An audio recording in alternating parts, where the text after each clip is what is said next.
Rob Dunphy here. Today I'm going to teach you how I went from never landing a kickflip to landing it every 9 out of 10 tries. And it's a simple 4-step technique that any skateboarder can implement.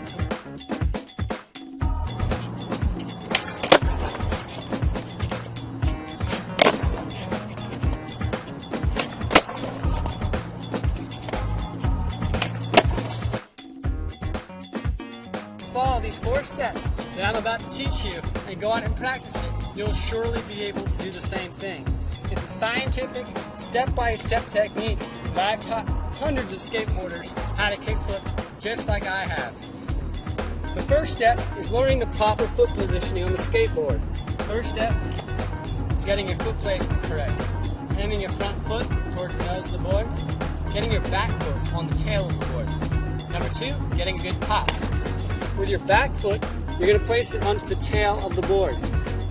Your front toes should not be over the front of the board or over the back.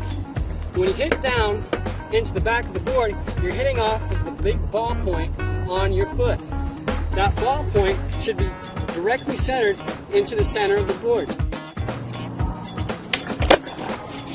Your front foot should not be too far back. It has to be above 50% of the skateboard, but behind these 2 up front bolts. And let me show you why that is. If your back foot is too far back, you're going to be doing too much work for your kickflips. Your front foot should look like that.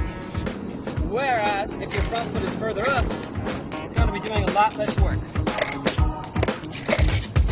Number 2 is getting a good solid pop off the back of the board. The louder the sound of the pop, the higher the front 2 wheels are going to go, and the better of a kickflip you're going to be able to do.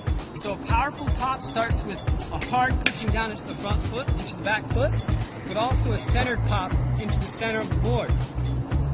Step 3 is after you hit that pop, is to slide your front foot up to hitting this point on the skateboard.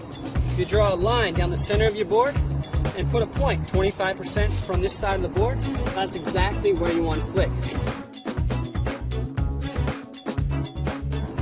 Front foot needs to be angled to hit exactly towards that spot. If it's too far angled out, you're going to completely miss that spot and it's going to be flicking over here, either causing you to do a half spin or to not spin at all.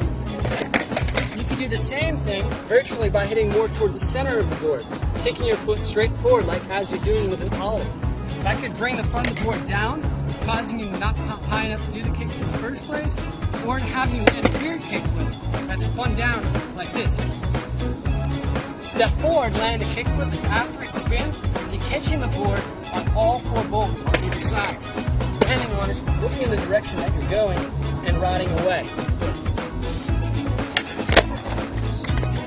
Now I'm about to show you me land more than 10 kickflips in a row using this very same technique.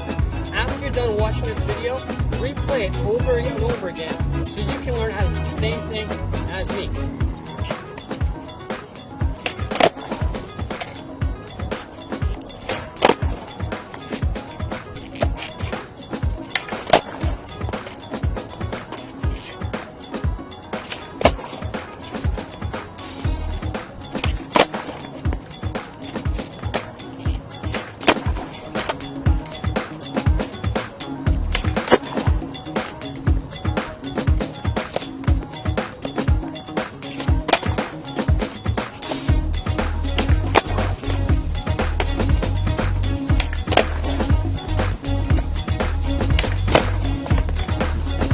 Hey, this is Rob. Like my videos, then I highly recommend that you subscribe to my channel, as I'll be creating tons of new instructional videos in the future.